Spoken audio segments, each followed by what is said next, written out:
today.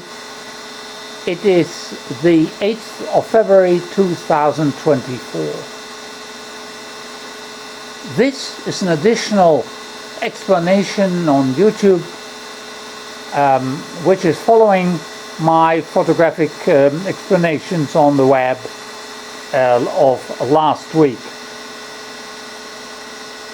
And please see here the main controls of the Nachtfee ground console.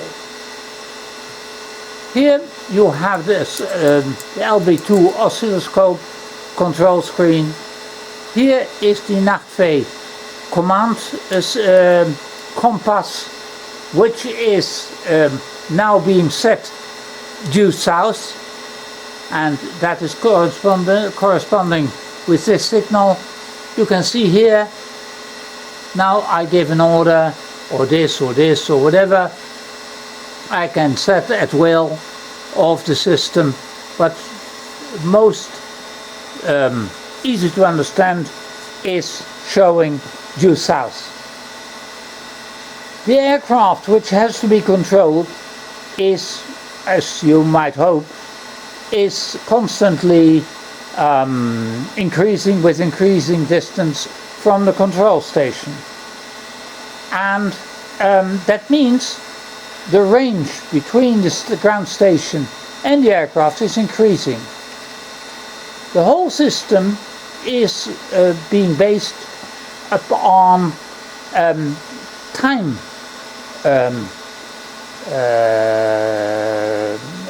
in the time domain, and that means that time is a very important factor and has to be taken into account, or in our system being compensated for.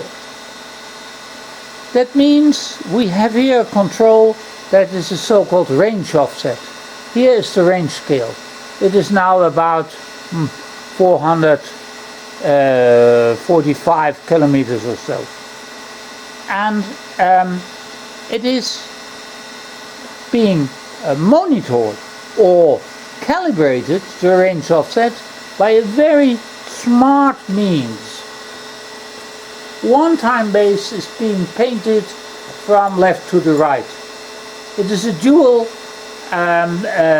beam, a real dual beam oscilloscope, and one from left to the right, and the same time basis being painted, or the second system, from the right to the left. One pulse is being painted upwards, one system is being painted downwards, call it negative, positive, whatever you call it. And when this pulse, which is the weakest pulse, is being aligned back to back, exactly, by means of this control, and you can see it is being to be controlled here.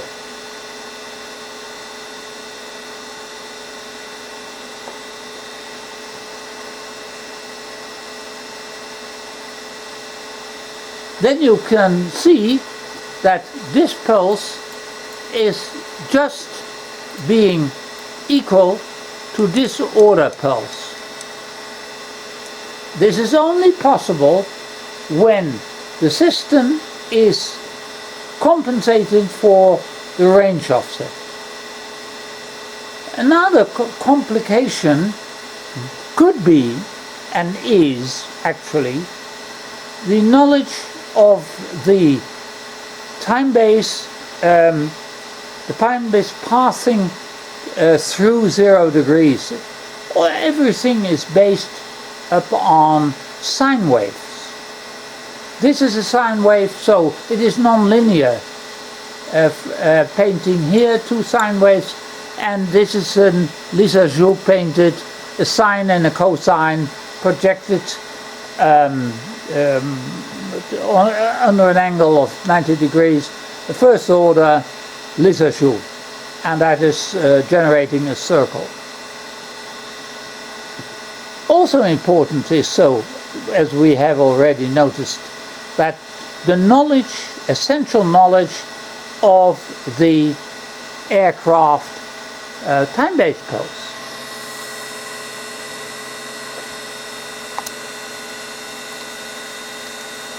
And this is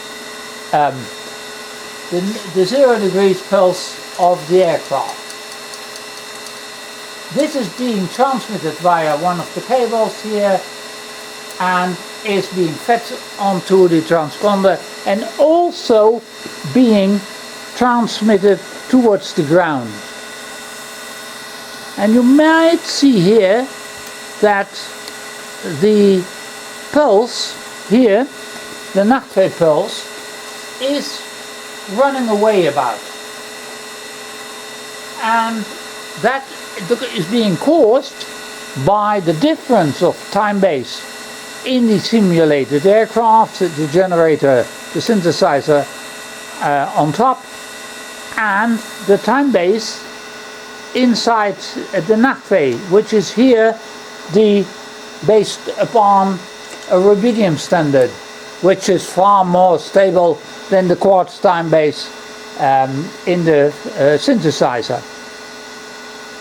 And this running away of this signal, this is the time-based reference also transmitted towards the ground, but the time of instant in the simulated aircraft is, let me say, drifting away and has to be compensated for by a control called, and here,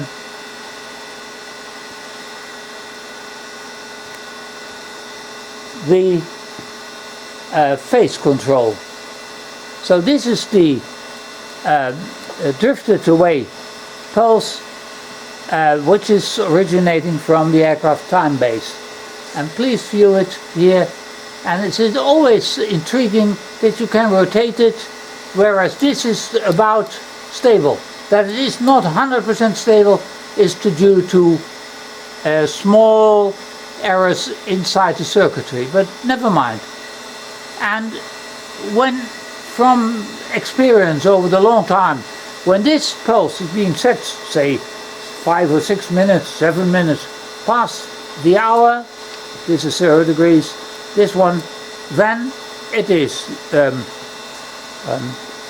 assured that the Nachtfee signal is returning exactly at the correct, it is this edge which is actually telling the exact order. And I can rotate this here at will, and you can see this is only being rotated by changing the phase of the Nachtfee system. And there is no effect visible in the Nachtfee system itself. Here I rotate this one and you will see hardly anything is happening. And this is really an interesting means. And it is a very nice control system, I suppose. Thank you.